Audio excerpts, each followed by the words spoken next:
"What a beautiful day! Not a worry in the world," Bunny said cheerfully. Bunny was indeed carefree. He loved chasing butterflies and munching on clover. But little did he know, a big day was fast approaching. Suddenly, a loud hoot echoes through the burrow. An owl appears at the entrance, holding a scroll. "Important news, Bunny. Tomorrow is the Great Forest exam," the owl announced sternly. "Exam? Tomorrow? But I haven't studied," Bunny exclaimed, panicked. "Oh dear! Oh dear! The migration patterns of the bluebirds, the proper way to build a dam. I'm doomed!" Bunny cried out frantically. Bunny began to cram. He read about the best nuts to bury for winter and the dangers of crossing the rushing river. The night wore on. Bunny struggled to stay awake, his eyes heavy. One more chapter.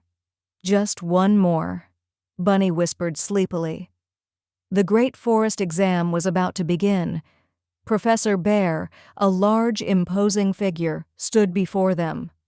"Welcome, students. Today, you will be tested on your knowledge of the forest." "Silence!" Professor Bear boomed.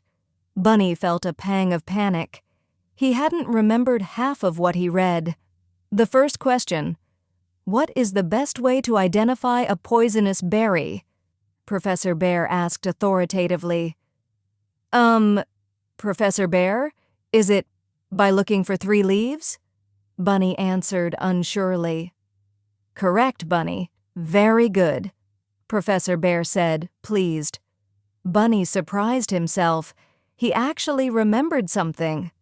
"What is the ideal depth for burying nuts for winter?" Professor Bear asked seriously. "About 6 inches to protect them from hungry squirrels," Bunny replied confidently. The exam was tough, but Bunny persevered, recalling bits and pieces from his late-night study session. "The results will be posted tomorrow. Go home and get some rest," Professor Bear said kindly. Bunny hopped home, his paws aching and his head spinning. He didn't know if he had passed, but he knew he had tried his best. And sometimes, that's all that matters. The next day, Bunny saw the list and found out he passed the exam with C grade. "Hey, Bunny, how did you do on the exam?" Squirrel asked curiously. "I passed with a C.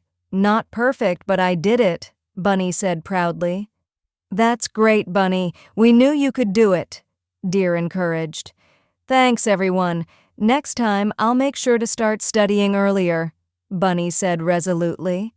As the sun shone brightly overhead, Bunny felt a sense of accomplishment, surrounded by friends and laughter. "I think today is just as beautiful as yesterday, and maybe even a bit more special," Bunny said contentedly. "Here's to more adventures, Bunny," Squirrel said joyfully. "You know, there's so much more to learn and see. I think I'll start a new study group with everyone."